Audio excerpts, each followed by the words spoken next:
Hi గారు, welcome to our channel. ప్రస్తుతం మనతో పాటు దాము బాలాజీ గారు, సీనియర్ జర్నలిస్ట్, వారితో ఒకసారి మాట్లాడదాం. సో నమస్కారం సార్. నమస్తే. సార్, జగన్ గారి గురువు గారు స్వరూపానంద స్వామి గారు పారిపోయారు హిమాలయాలకు అని చెప్పేసి వార్తలు ప్రచారం అవుతున్నాయి సార్. ఆయన సెక్యూరిటీ కూడా వద్దనుకున్నారు, ఆశ్రమాన్ని కూడా మూసేశారు, హిమాలయాలకు వెళ్ళిపోయారు అంటున్నారు. అసలు ఏం జరిగింది, ఎందుకు హిమాలయాలకు వెళ్ళిపోయారు, మరి పారిపోయాడు అని చెప్తున్నారు కదా, నిజంగా పారిపోయాడా? మీరేం చెప్తారు సార్? అంటే ఆయన ఆశ్రమాన్ని అయితే క్లోజ్ చేశాడని చెప్తున్నారు. రెండోది ఆయనే లెటర్ రాశాడు గవర్నమెంట్కి, ఇట్లా నేను హిమాలయాలకు వెళ్తున్నాను, రిషికేష్కి, అక్కడ తపస్సు చేసుకుంటాను, చాలా కాలం పాటు నేను అక్కడే ఉంటాను, కాబట్టి నాకు సెక్యూరిటీ ఇచ్చారు కదా, సెక్యూరిటీని మీరు వెనక్కి తీసుకోండి అని గవర్నమెంట్కి లెటర్ రాశాడు. ఒకవేళ సెక్యూరిటీ లేకపోతే ఆయన ఎవరికి చెప్పకుండా వెళ్ళిపోయిండేవాడు, అప్పుడు పారిపోయినట్టు అయ్యేది. ఇప్పుడు కూడా ఏంటంటే ఆయనకి ఇంక విధి లేదు కాబట్టి చెప్పాడు. అంటే ఆయన ఎందుకు నిజంగానే అంటే ఇప్పుడు సెక్యూరిటీ వద్దు, ఆశ్రమం కూడా క్లోజ్ చేస్తానంటే పర్మనెంట్గా ఖాళీ చేసుకొని హిమాలయాలకు వెళ్ళిపోయాడా, అక్కడే ఉంటాడా? ఎందుకంటే ఆయన ఇప్పుడిప్పుడే రానని చెప్తున్నాడు. అంటే ఇక్కడ ఉంటే ఇంకా తనకి ఏమన్నా కేసులు పెట్టి అరెస్టులు ఏమన్నా చేస్తారని భయపడ్డా అనేది ఇప్పుడు చర్చ అనమాట. ఎందుకంటే ఇప్పుడు అసలు హోల్ ఇష్యూ మనం అర్థం చేసుకుంటే జగన్కేమో ఒక ప్రాబ్లం ఉంది. అదేంటంటే జగన్ ఫ్యామిలీలో క్రిస్టియానిటీని ఫాలో అవుతుంటారు వాళ్ళు. కాబట్టి జగన్ క్రిస్టియన్, హిందువులకి వ్యతిరేకి అన్న ఒక ముద్రని బలంగా తెలుగుదేశం కానీ, బీజేపీ కానీ, జనసేన కానీ గట్టిగా తీసుకొచ్చాయి. దానివల్ల జగన్కి డ్యామేజ్ మొదలైంది. ఇతను క్రిస్టియానిటీని ప్రోత్సహిస్తున్నాడు, క్రిస్టియన్ ప్రీస్టులకి డబ్బులు ఇస్తున్నాడు, తిరుమలని కూడా క్రిస్టియానిటీగా కన్వర్ట్ చేస్తున్నాడు, హిందూ దేవాలయాల మీద దాడులు చేస్తున్నాడు, విగ్రహాలు ధ్వంసం, ఇలాంటి ఒక నెరేటివ్ని బలంగా ఈ మూడు పార్టీలు కలిసి తీసుకొచ్చాయి. దీన్ని కౌంటర్ చేయడానికి జగన్ స్ట్రాటజీ ఏంటంటే హిందూ గురువుల్ని ఆదరించడం, హిందూ పద్ధతుల్ని ఫాలో కావడం, హిందూ ఫెస్టివల్లో భార్యాభర్తలు కలిసి కల్పించడం, సంక్రాంతి లాంటివి చేసుకోవడం, హిందూ ప్రీస్టులకు కూడా డబ్బులు ఇవ్వడం, ఇలాంటివి చేయడం మొదలుపెట్టాడు. అందులో భాగంగా ఈ విశాఖలో ఉండే శారదా పీఠం అయింది, దాని స్వరూపానందేంద్ర స్వామి సరస్వతి.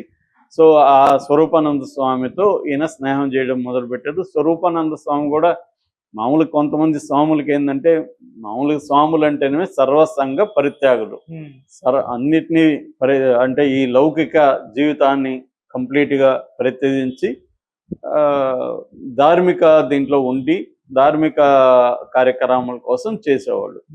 ఈ ధార్మిక కార్యక్రమాల కోసం గవర్నమెంట్ నుంచి ఫండ్ తీసుకోవడం, గవర్నమెంట్ హెల్ప్ తీసుకోవడం చాలా సంస్థలు చేస్తాయి. ఇప్పుడు మనకి నేను ఆ మధ్య ఒక 3 మఠాధిపతులతో ఇంటర్వ్యూలు చేశాను కర్ణాటకలో ఒక డాక్యుమెంటరీ కోసం. అప్పుడు సుత్తూరు మట్టు, తర్వాత పెజావర్ స్వామి, ఇలాంటి వాళ్ళు ఉన్నారు.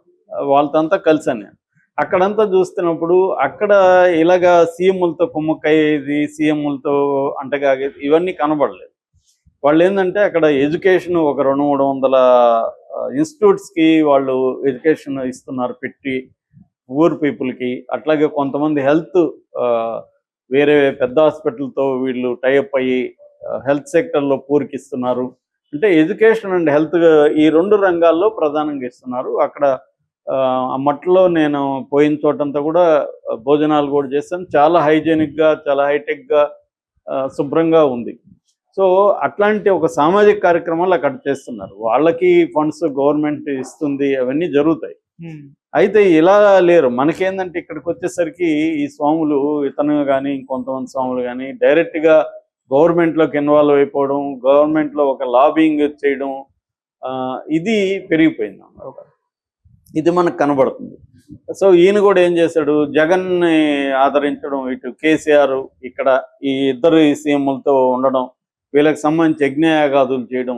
నిజానికి పర్సనల్ వాళ్ళకి యజ్ఞయాగాదులు చేయాల్సిన అవసరం లేదు, సమాజం కోసం వీళ్ళు చేస్తే అది వేరే విషయం. కానీ వీళ్ళు అలా చేయడం, దాంతో వీళ్ళు ఏం చేసేది, వాళ్ళకి కావాల్సినవన్నీ ఇవ్వడం, అడిగినంత ల్యాండ్ ఇవ్వడం, సెక్యూరిటీ ఇచ్చేయడం, ఇలాగా ఏదో వీళ్ళ సొత్తులాగా, జగన్ వాళ్ళ పర్సనల్ సొత్తులాగా, అది గవర్నమెంట్కి సంబంధించింది కదా. సో అలాగా జరిగిందనమాట. ఇప్పుడు ఏంది, తను కొత్త వలస దగ్గర 15 ఎకరాలు జగన్ అక్కడ ల్యాండ్ ఇచ్చాడు. అక్కడ ఎకరా మార్కెట్ రేటు 15 కోట్లు అని చెప్తున్నారు.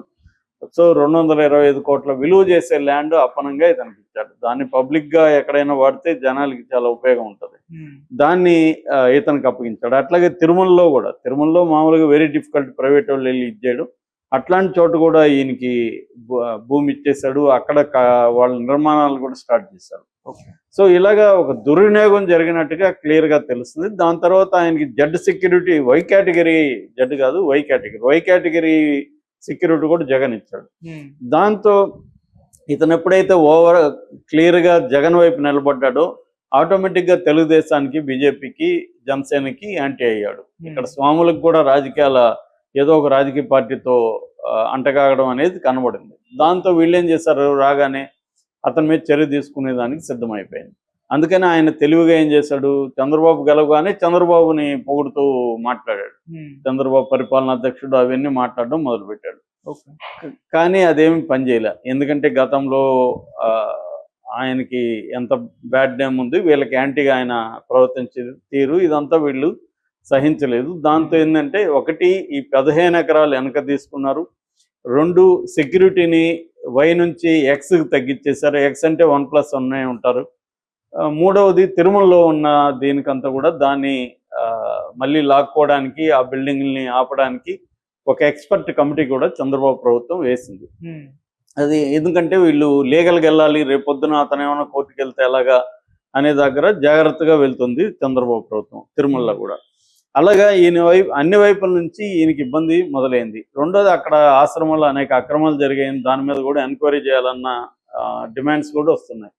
సో ఇది కానీ జరిగితే రేపొద్దున ఆయనకి తిరుమలలో ఉండదో, లేకపోతే ఇక్కడో జగన్తో కలిసి ఈయన కూడా అక్రమంలో ఉన్నాడు అని కానీ కేసు పెడితే రేపు ఆయన జైలుకి పోయే అవకాశం ఉంది. స్వామ్య గీమ అనేది ఇక్కడ చట్టానికి స్వాములైనా ఎవరైనా లోబడి ఉండాలి. So law of the land అంటారు. లా ఆఫ్ ద ల్యాండ్లో నువ్వు ల్యాండ్లో నివసించే ప్రతి ఒక్కరికి వర్తిస్తుంది. నేను స్వామి సార్ నాకు కుదరదంటే ఉండదు. మనం చాలా మంది స్వాములు ఏమయ్యారు మనం చూసాం. నిత్యానంద లాంటి స్వాములు విదేశాలు వెళ్ళి పారిపోయారు. కాబట్టి ఈయనకు కూడా ఆ భయం అయితే ఉంది. ఎందుకంటే డేరా బాబా వీళ్ళందరూ జైల్లో ఉన్నారు. అటు రాగా రేపొద్దున ఏమన్నా చంద్రబాబు కక్ష కట్టుకొని జగన్కి రేపు ఎక్కడి నుంచి కూడా హిందూ స్వాములను సపోర్ట్ లేకుండా చేయాలంటే, ఇతనికి ఒక గుణపాఠం చెప్పాలని చంద్రబాబు ప్రభుత్వం అనుకుంటే ఇతను జైలుకి పోక తప్పదు. అందుకని ఎందుకన్నా మంచిది మనం అన్నీ వదిలేసి ఇక్కడ నుంచి ఖాళీ చేసి వెళ్ళిపోతే, ఆ హిమాలయాలు ఎక్కడో రిషికేష్ ఇట్లా వెళ్ళిపోయి ప్రశాంతంగా అక్కడ ఉండొచ్చు. ఎందుకు వచ్చింది జైల్లో కూర్చున్న బదులు హిమాలయాల్లో కూర్చోవడం బెటర్ కదా అన్న ఆలోచనతో ఈయన వెళ్ళిపోయాడు అనేది ఇప్పుడు వస్తున్న వార్త. ఇందులో అది నిజముందా? మామూలుగానే చాలా మంది ఏం చేస్తారంటే, ఈ స్వాములు